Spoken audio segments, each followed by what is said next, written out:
Hello दोस्तों, नमस्कार। आज अपने करने वाले हैं प्रीवियस ईयर क्वेश्चंस।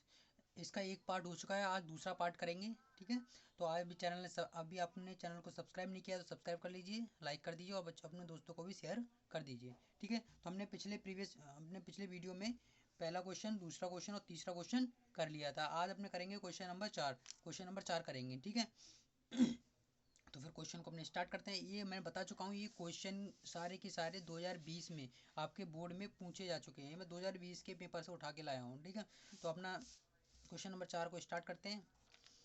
तो बोला है, यदि साइन थीटा बराबर होता है हमारा 4/5, तो 4 tan theta minus 5 cos theta theta plus 4 cot theta का मान ज्ञात कीजिए। ठीक है, तो क्वेश्चन को अपने लिख लेते हैं। सबसे पहले हमारा सोल्यूशन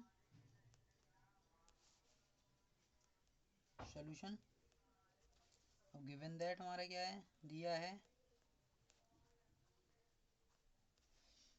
हमारे लिए, क्या दिया है देखिए जरा। हमारे लिए दिया है साइन थीटा बराबर दिया है हमारा 4/5। और हमें वैल्यू किस किस की चाहिए, हमें वैल्यू चाहिए टेन थीटा की चाहिए, कॉस थीटा की चाहिए, सेक थीटा की और कॉट थीटा की वैल्यू चाहिए।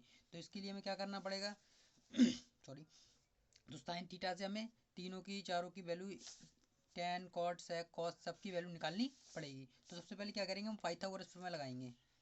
ठीक है, तो पाइथागोरस प्रमेय लगा लीजिए। ये हमारा होगा राइट एंगल ट्रायंगल। ठीक है, देखिए यहाँ पे यूज़ करेंगे लाल बटे कक्का का। लाल बटे कक्का, देखो लाल बटे कक्का क्या होता है, ये होता है sine cos tan cot sec cosec. ये होता है साइन बराबर होता है लंब बटे कर्ण, और कॉस बराबर होता है आधार बटे कर्ण, और टेन बराबर होता है लंब बटे आधार। ठीक है, तो अब क्या करेंगे, यहाँ पे साइन दिया है, साइन होता है लंब बटे कर्ण। तो लंब हमारा क्या हो जाएगा, यहाँ पे 4 हो जाएगा, और कर्ण क्या हो जाएगा हमारा 5 हो जाएगा यहाँ पे।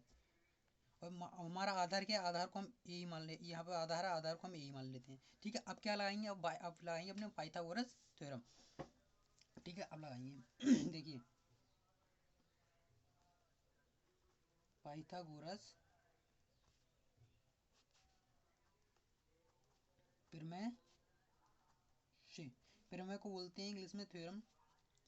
ठीक है, पाइथागोरस प्रमेय से, पाइथागोरस प्रमेय हमारी क्या बोलती है कर्ण का स्क्वायर इज इक्वल टू हमारा आधार का स्क्वायर प्लस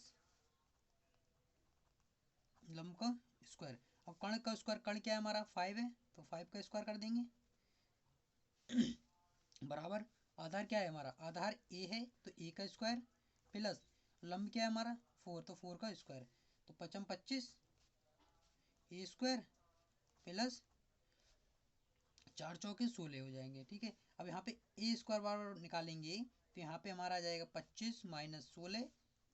अब ए बराबर आ जाएगा अंडर रूट का 9। ठीक है, सॉरी, हाँ, ए बराबर अंडर रूट का हमारा 9 आ गया, तो ए इक्वल टू हमारा क्या आ जाएगा 3। तो ए इक्वल टू आ गया हमारा 3 आ गया, ए बराबर हमारा 3 आ गया। अब पूछा क्या था, अब पूछा है हमारे लिए इसका मान पूछा है, इस पूरे का मान पूछा है। तो ठीक है, कोई दिक्कत नहीं होगी, तो लिख लीजिए। तो वही चीज़ जो हमें दिया है, ये दिया है, ये लिख लीजिए जरा। तो हमें दिया क्या है, 4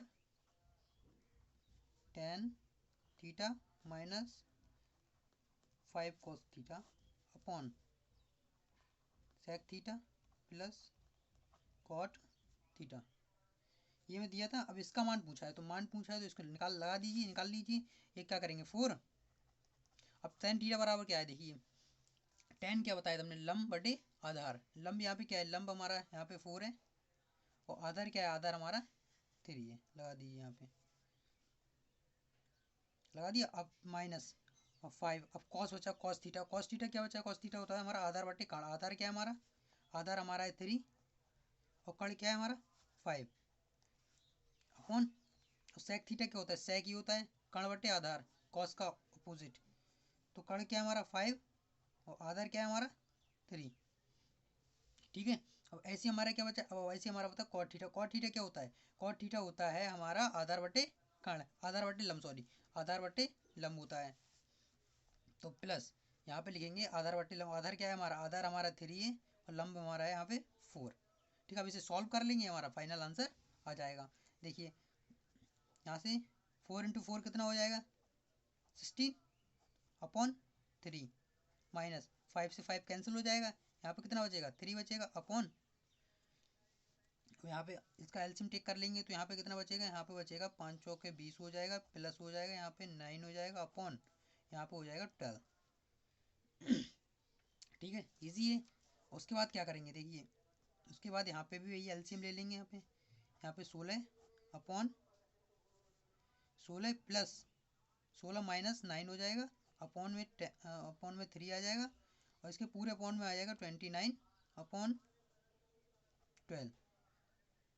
ठीक है, कोई दिक्कत, सॉरी। अब यहाँ तक इतना कर लिया। अब यहाँ तक करने के बाद क्या करेंगे, इसको जल्दी से सॉल्व कर लेते हैं।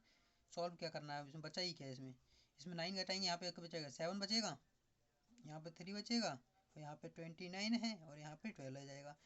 यहाँ ये यहाँ पे पहुँच जाएगा और ये यहाँ पे आ जाएगा। तो यहाँ पे सॉल्व कर लीजिए, ये 7 × 12 अपॉन 3 × 29। ठीक है, अभी कुछ कट रहा है, काट दीजिए। 3 एकम 3, 3 चौके 12, तो क्या बचा 7 3 7 चौक 28 अपॉन 29। ये हमारा फाइनल आंसर आ गया, ये हमारा फाइनल आंसर आ गया। देखिए ये क्वेश्चन था, सही कुछ था इस क्वेश्चन में, नहीं था। ये आपका 2 से 3 नंबर में आया था ये क्वेश्चन आपके लिए 2020 में। ठीक है, हो सकता है कि इस बार भी आ जाए, अच्छा क्वेश्चन था।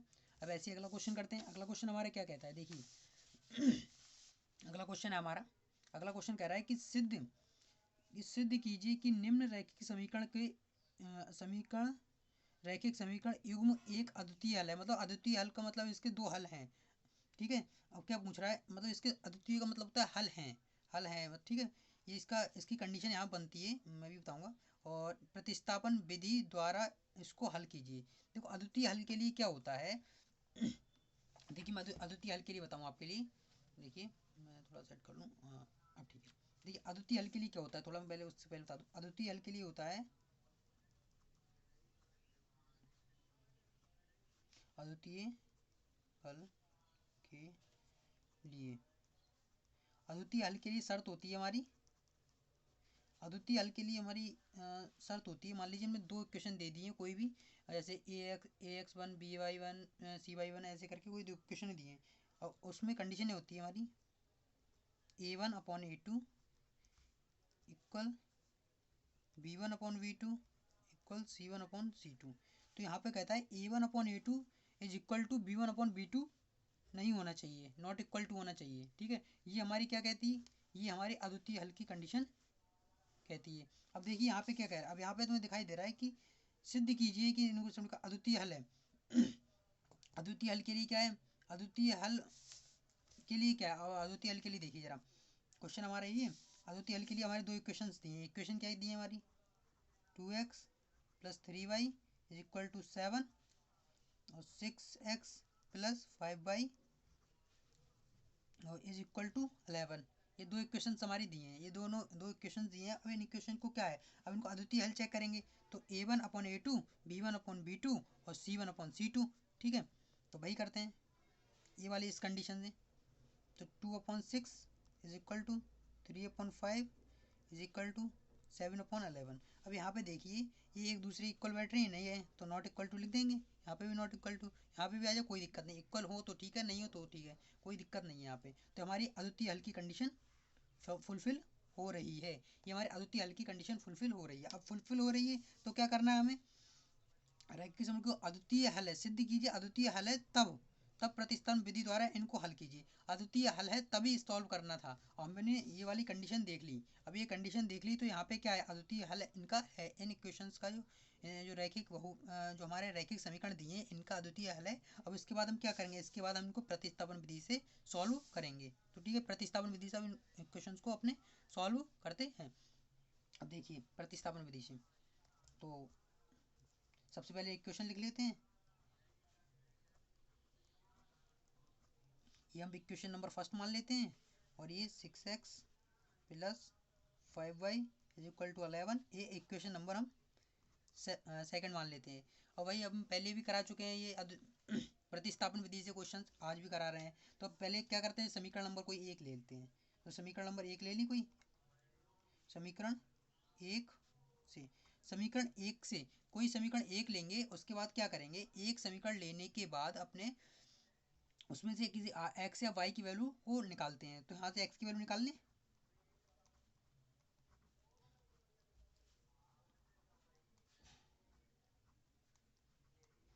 तो यहाँ से हमारी वाई की वैल्यू एक्स की वैल्यू निकाल ली।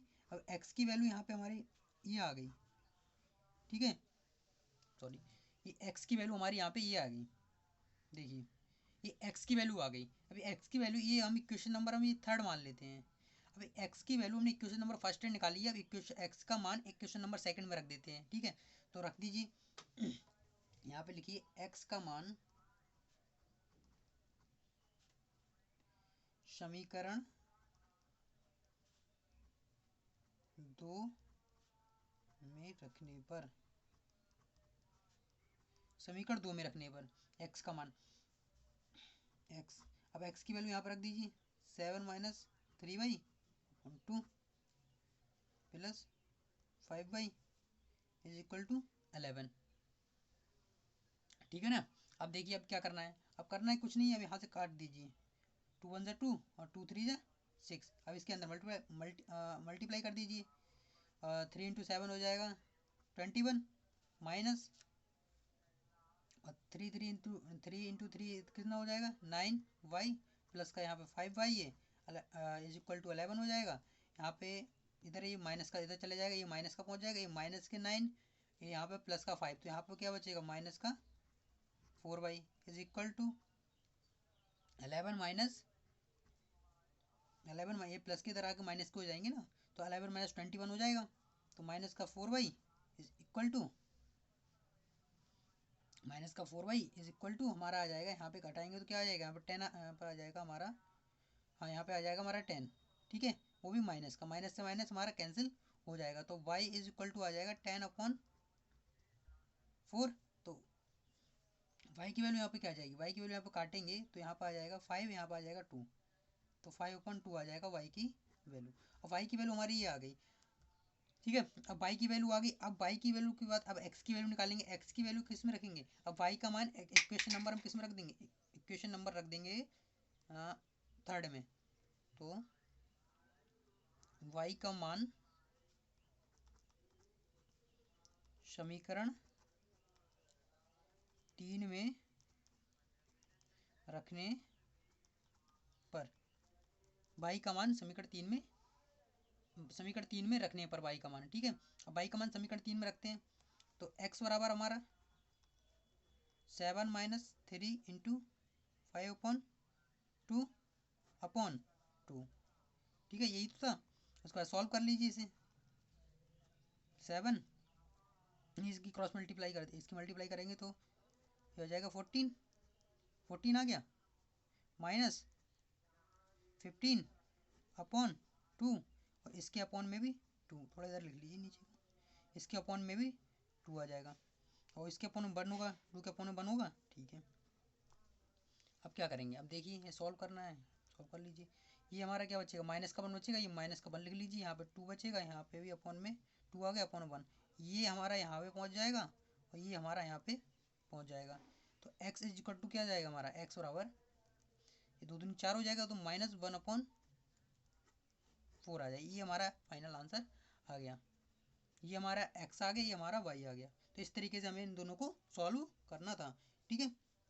एक बार देख लीजिए इसे, देखिए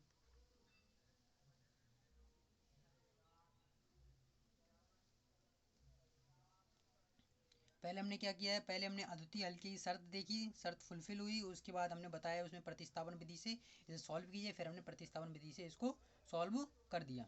देखिए अब ऐसे ही अगला क्वेश्चन करते हैं अपने।